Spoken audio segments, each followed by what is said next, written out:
Hello दोस्तों, स्वागत है आपका हमारे चैनल पर। आशा करता हूं कि आप सब ठीक हो। आज की कहानी मजेदार और रोमांचक होने वाली है, पर कहानी सुनने से पहले हमारा चैनल को सब्सक्राइब और लाइक जरूर करें। राजा और बूढ़ा घोड़ा। एक राजा था, उसके अस्तबल में बहुत सारे घोड़े थे, लेकिन उन सभी में से एक घोड़ा ऐसा भी था जो सभी घोड़ों से ज्यादा शक्तिशाली और युद्ध कौशल में निपुण था। राजा हर युद्ध में उसकी पीठ पर बैठकर जाता और युद्ध जीतकर आता था, इसलिए राजा उसे बहुत प्यार करता था।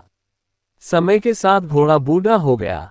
राजा को लगा कि अब शायद उसका घोड़ा पहले की तरह युद्ध में सहयोग नहीं कर पाएगा, इसलिए उसने घोड़े को युद्ध में ले जाना बंद कर दिया।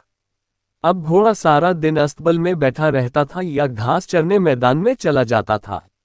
एक दिन घोड़ा कहीं दूर निकल गया और रास्ते में आते समय एक नदी मिली। नदी में कीचड़ था। घोड़े को लगा कि वह आसानी से नदी पार कर लेगा, किंतु जैसे ही उसने नदी पार करने का प्रयास किया वह कीचड़ में फंस गया। घोड़ा जितना कीचड़ से बाहर आने का प्रयास करता वह उतना ही उसमें फंसता जा रहा था। अपने आप को मुसीबत में घिरा देख घोड़ा जोर जोर से हिनहिनाने लगा। घोड़े की हिनहिनाने की आवाज सुनकर रास्ते से जा रहे राहगीर इकट्ठे हो गए। उन सभी ने मिलकर घोड़े को कीचड़ से निकालने का प्रयास किया, किंतु वे असफल रहे।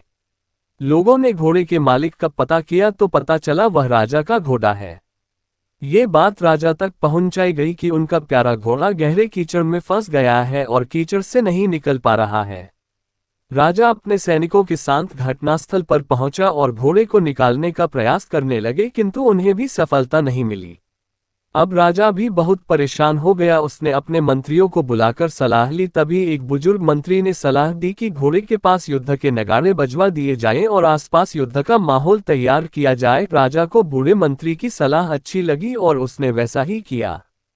जैसे ही नगाड़े बजे, तलवारों और ढालों की आवाज गूंजी, वैसे ही बूढ़े घोड़े में मानो फिर से जवानी आ गई और मानो उसकी नसों में खून का संचार कई गुना बढ़ गया हो। वह धीरे धीरे उठ खड़ा हुआ और जोर से हिनहिनाते हुए चमत्कारी रूप से एक झटके में कीचड़ से बाहर आ गया। राजा ने बूढ़े मंत्री से पूछा, ये चमत्कार कैसे हुआ?